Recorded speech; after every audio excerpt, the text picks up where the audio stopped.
Hello बच्चों, नमस्कार। आशा करती हूँ कि आप अपने घर पर होंगे, स्वस्थ होंगे और हम भी स्वस्थ हैं। तो आज देखिए कक्षा 9 का फर्स्ट चैप्टर है 1857 की क्रांति। उसका आगे का भाग पढ़ते हैं। तो video like, subscribe and share ज़रूर करें। सब्सक्राइब एंड शेयर करना न भूलें और आपके सुझाव अवश्य दें। तो देखिए, आज 19वीं सदी के आरंभ में 20 रियासतें थीं। इनमें से 17 राजपूत और 2 जाट और एक मुस्लिम शासक द्वारा शासित थी। तो इन राज्यों के साथ की गई संधियों में कुछ सामान्य शर्तें थी तो कुछ विशिष्ट, जो उस राज्य से संबंधित थी। संधि की सामान्य शर्तें इस प्रकार थी। तो अंग्रेजों ने संधि की राजस्थान के शासकों द्वारा, तो उसमें ये शर्तें रखी गई। पहली शर्त क्या थी कि संधि द्वारा रियासती शासकों ने अंग्रेजों की सर्वोच्चता को स्वीकार कर लिया। अंग्रेजों ने रियासती राजाओं का वंशानुगत राज्याधिकार स्वीकार कर लिया। वंशानुगत शासक बन जाएगा, राजा बन जाएगा, ये स्वीकार कर लिया। तो तीसरी देखिए, अंग्रेजों ने बाहरी आक्रमण से प्रत्येक राज्य की सुरक्षा करने और आंतरिक शांति व्यवस्था बनाए रखने में सहायता का आश्वासन दिया। चौथी शर्त की संधि करने वाले प्रत्येक राज्य में एक अंग्रेज पॉलिटिकल एजेंट रखना तय किया गया। साथ ही यह आश्वासन भी दिया गया कि पॉलिटिकल एजेंट उनके राज्य कार्य में हस्तक्षेप नहीं करेंगे। देखिए, पांचवी शर्त थी कि ब्रिटिश संरक्षण के बदले रियासती शासकों को अपनी विदेश नीति अंग्रेजों को सौंपनी पड़ी और अपने आपसी विवादों को अंग्रेजों की मध्यस्थता हेतु प्रस्तुत करने का वादा करना पड़ा। और अगली शर्त थी, आवश्यकता पड़ने पर रियासती शासक अपने राज्यों के समस्त सैनिक साधन और अंग्रेजों की सुपुर्द कर देंगे। और आगे वाली शर्त थी, अंग्रेजों को वार्षिक खिराज देने संबंधी धारा सभी राज्यों की संधियों में अलग अलग थी, यानी कर देने की धारा अलग अलग थी, सभी राज्यों की समान नहीं थी। तो खिराज एक प्रकार का एक कर था जो अंग्रेजों को देना पड़ेगा।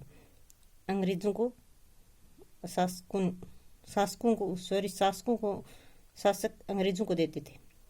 खिराज की यह राशि निर्धारित करने के लिए मराठों को दिए जाने वाले खिराज को आधार बनाया गया। जो मराठे पहले खिराज वसूल करते थे, उसी को आधार बनाकर अंग्रेजों को खिराज देने के लिए आधार बनाया। ब्रिटिश संरक्षण स्वीकार करने के फलस्वरूप राजस्थान के रियासती नरेशों को सुरक्षा प्राप्त हुई, पर उन्हें अपनी स्वतंत्रता खोनी पड़ी।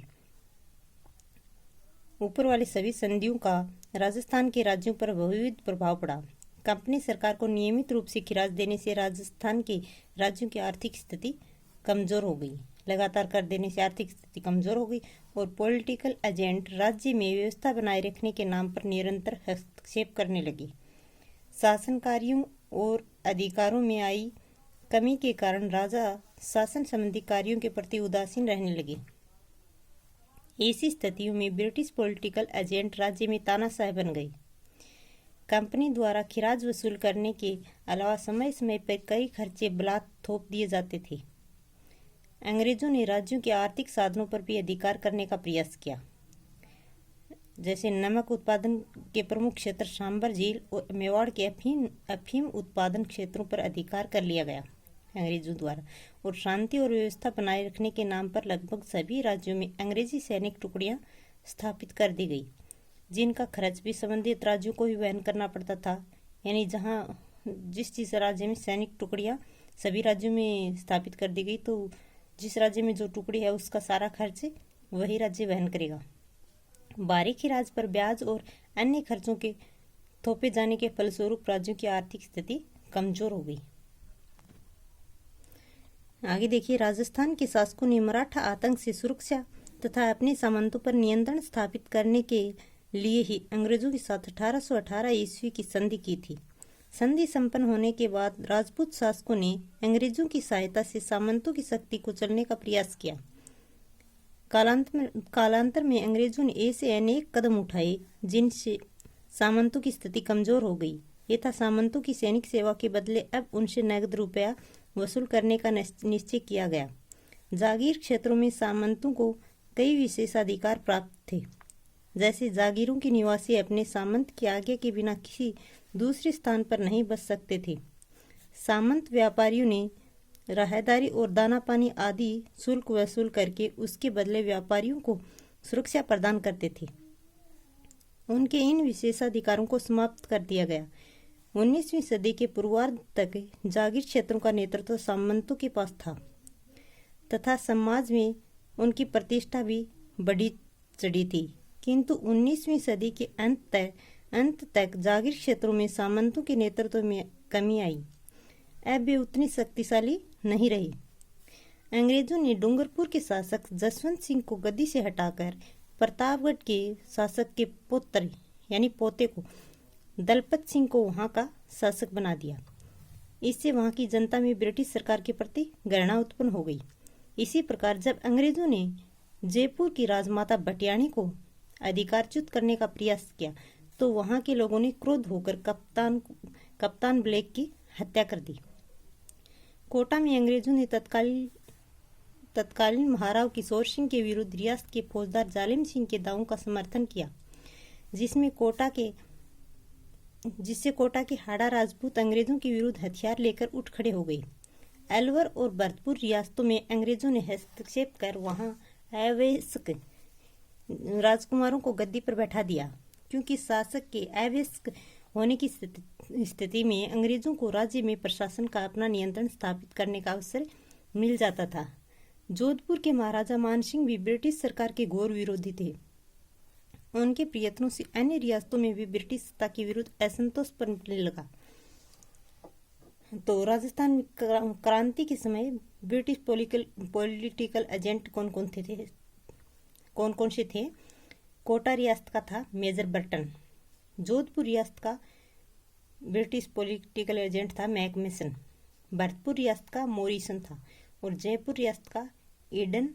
उदयपुर रियासत में सावर्स और सिरोही रियासत में जेडी होल। ये अलग अलग रियासतों के अलग अलग पॉलिटिकल एजेंट थे उसमें, जो कि ब्रिटिश थे। राजनीतिक आधिपत्य स्थापित करने के पश्चात अंग्रेज सरकार ब्रिटिश भारत की भांति राजस्थान पर भी सांस्कृतिक विजय प्राप्त करने के उत्सुक हो उठी। ब्रिटिश सरकार ने सामाजिक सुधार के लिए प्रचलित परंपराओं, रीतिरिवाजों और कुरीतियों को समाप्त करने के लिए विशेष कदम उठाए। इन कुरीतियों में कन्यावध, दास प्रथा, सती प्रथा सम्मिलित थी। इस दिशा में उठाए कदमों से जनता यह समझने लगी कि अंग्रेज राजस्थान के सामाजिक ढांचे को विघटित करना चाहते हैं। अंग्रेजों की सामाजिक और सामान्य जीवन में हस्तक्षेप की नीति ने जनता में असंतोष उत्पन्न किया। इस प्रकार देखा जाता है कि 1818 की संधि के बाद अंग्रेजों द्वारा राजस्थान के राज्यों के प्रशासन में अवांछनीय हस्तक्षेप किया, आर्थिक संसाधनों पर अपना आधिपत्य स्थापित कर लिया और अंग्रेजों द्वारा वसूल की जाने वाली वार्षिक खिराज की राशि और सामंतों के विशेषाधिकारों पर कुठाराघात और राजस्थान के सामाजिक जीवन में हस्तक्षेप ने सर्वत्र असंतोष को जन्म दिया। राजा, सामंत और साधारण जनता सभी वर्ग अंग्रेजों से असंतुष्ट थे। आगे देखिए, ईसाई मत के प्रचारकों की संदिग्ध गतिविधियों के कारण अजमेर मेरवाड़ा क्षेत्र में यह विचार पनपने लगा कि अंग्रेज हिंदुओं का मतांतरण कर उन्हें जबरदस्ती ईसाई बनाने के लिए प्रयत्नशील हैं। इससे उनमें ब्रिटिश सत्ता के प्रति तीव्र आक्रोश उत्पन्न हो गया। ब्रिटिश विरोधी भावनाओं को पनपाने में राजस्थान के कवियों व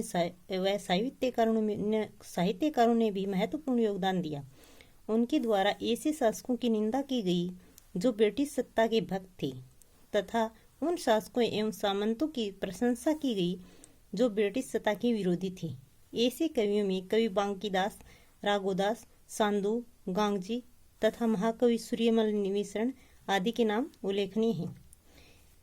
इनसे स्पष्ट है कि भारत में क्रांति प्रारंभ होने से पूर्व ही देशी रियासतों में ब्रिटिश सत्ता के विरुद्ध तीव्र असंतोष व्याप्त था। तो इस क्रांति में हमारे कवियों का बहुत ज्यादा योगदान था। देखिए, सन 1857 की क्रांति प्रारंभ होने के समय राजस्थान में अंग्रेजी सैनिकों की 6 छावनियां थी। 6 छावनियां कौन कौन सी थी? नसीराबाद, नीमच, देवली, ब्यावर, एरिनपुरा और खेरवाड़ा। इन सब छावनियों में लगभग 5,000 सैनिक थे।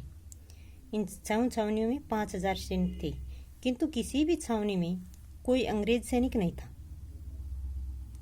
सारे के सारे हिंदू थे। अपने उनमें अंग्रेजों में से नहीं था, अपने ही राज्यों से थे।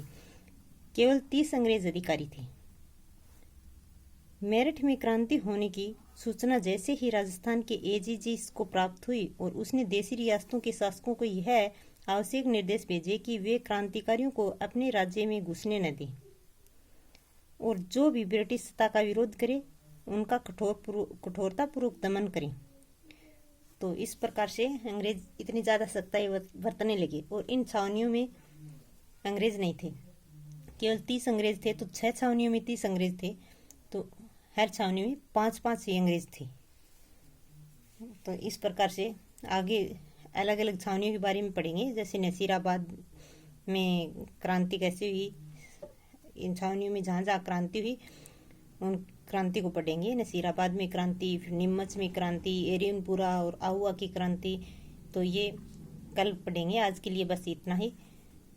तो आपने इतना सुना, इसके लिए आपको बहुत बहुत धन्यवाद, थैंक यू। लेकिन आपसे एक ही रिक्वेस्ट है कि आप ज़्यादा से ज़्यादा इस चैनल को सब्सक्राइब करें, लाइक करें और कमेंट में अपनी राय ज़रूर दें, ताकि हमें भी हमारी गलती सुधारने का मौका मिले।